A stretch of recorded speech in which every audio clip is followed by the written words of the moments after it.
Hello friends, आज हम बात करेंगे यूटीआई की बेस्ट होम्योपैथिक मेडिसिन के बारे में। तो सबसे पहले हम जानेंगे कि यूटीआई क्या होता है, उसके क्या कॉजेस है, क्या सिम्टम्स है और कौन सी होम्योपैथिक मेडिसिन आपको लेना है जिससे आपका यूटीआई बहुत जल्दी ठीक होगा। तो सबसे पहले हम जानेंगे कि यूटीआई होता क्या है। यूटीआई का फुल फॉर्म होता है यूरिनरी ट्रैक्ट इन्फेक्शन। ये infection mainly kidney, ureter, bladder, urethra में होता है। अगर इन्फेक्शन जो है वो किडनी का होता है तो उसे हम पाइलोनेफ्राइटिस कहते हैं, जो कि एक अपर यूरिनरी ट्रैक्ट इन्फेक्शन होता है। अगर इन्फेक्शन जो है वो यूरेथ्रा का है तो उसे हम यूरेथ्राइटिस कहते हैं। अगर इन्फेक्शन ब्लैडर का होता है तो उसे हम सिस्टाइटिस कहते हैं। यूरेटर और ब्लैडर का जो इन्फेक्शन रहता है उसे हम लोअर यूरिनरी ट्रैक्ट इन्फेक्शन कहते हैं, जो कि सबसे कॉमनेस्ट यूरिनरी ट्रैक्ट इन्फेक्शन है। तो सबसे पहले हम जानेंगे कि इसकी क्या पैथोफिजियोलॉजी होती है। ये जो इन्फेक्शन है ये मेनली ई कोलाई नाम के बैक्टीरिया से होता है, जो एनस के थ्रू बाहर होता है। अब जब ये एनस के थ्रू बाहर होता है तो ये बैक्टीरिया यूरेथ्रा के थ्रू ब्लैडर में एंट्री करता है, जहाँ पे ये अपने आप को डिवाइड करके कॉलोनी फॉर्म करता है, जिससे आपको यूरिनरी ट्रैक्ट इन्फेक्शन हो जाता है। तो चलिए अब हम जानते हैं कि इसका कॉज क्या है। मेनली जो यूटीआई का इन्फेक्शन है वो फीमेल्स में ज़्यादा होता है, क्योंकि उनका जो यूरेथ्रा रहता है वो एनस के बहुत क्लोज रहता है और यूरेथ्रा जो रहता है वो बहुत शॉर्ट रहता है, जिसके कारण इजीली जो बैक्टीरिया है वो यूरेथ्रा के थ्रू ब्लैडर में इंटर कर जाता है। कुछ फीमेल्स या वीमेन जो मेनोपॉजल एज की हैं, उनका एस्ट्रोजन लेवल कम होने के कारण उनकी यूरिनरी ट्रैक्ट में कुछ चेंजेस होने की वजह से उन्हें भी यूटीआई होने के चांस बढ़ जाते हैं। तीसरा जो इसका मेन कारण है वो है डिहाइड्रेशन।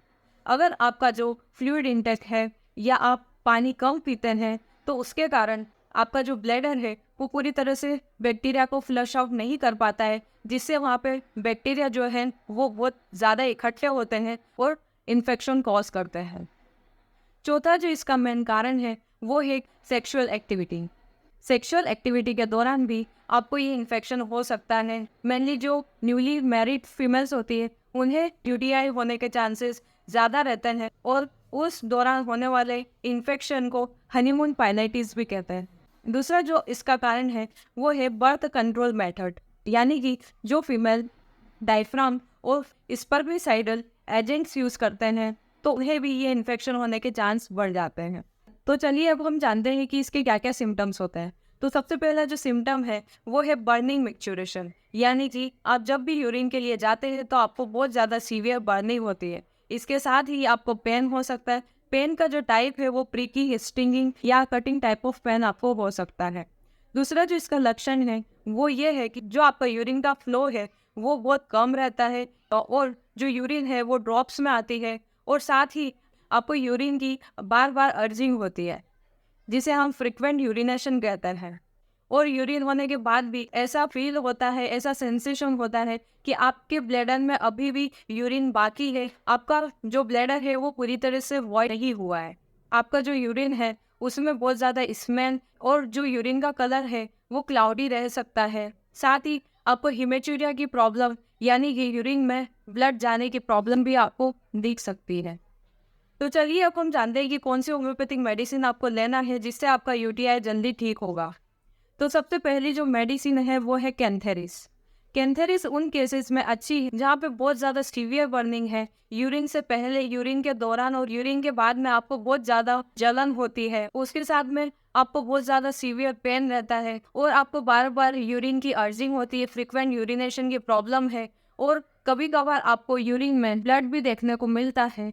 तो उस केस में आपको कैंथेरिस 30 2 बूंद सुबह शाम 5 to 10 डेज तक लेना है। और जैसे ही आपका यूटीआई कम होता है, आपको जलन कम लगती है, तो आप इस मेडिसिन को बंद कर सकते हैं।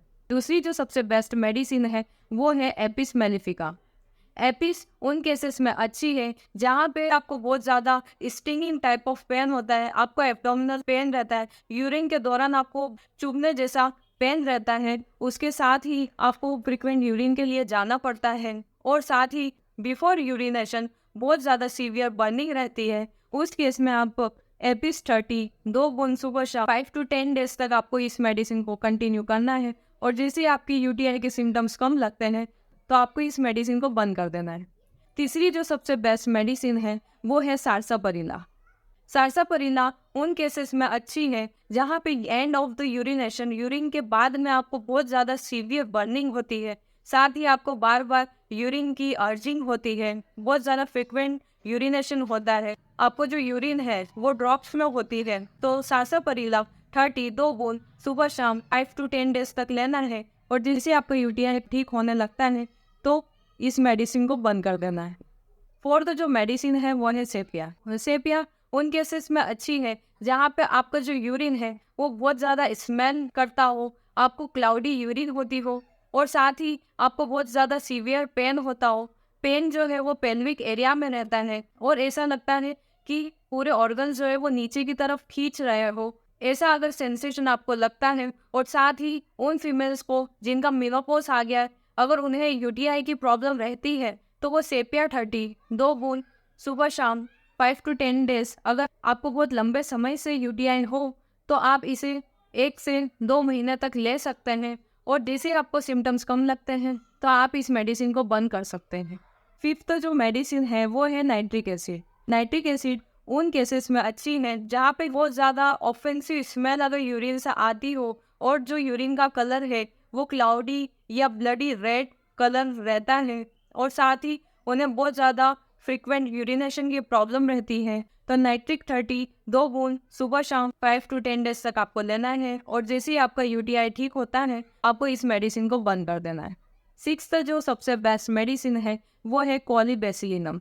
कॉलीबैसिलिनम उन केसेस में अच्छी है जिनका यूरिन रूटीन करवाने के बाद में ई कोलाई बैक्टीरिया अगर आपको पॉजिटिव रहता है, और साथ ही यूटीआई के सारे सिम्टम्स आपको अगर रहते हैं, यानी कि स्कैंटी यूरिन, फ्रिक्वेंट यूरिनेशन, और यूरिन के दौरान अगर आपको पेन रहता है, तो कॉलीबैसिलिनम 30 2 बूंद सुबह शाम 5 to 10 डेज तक लेना है, और जैसे आपको यूटीआई कम होता है तो इस मेडिसिन को बंद कर देना है।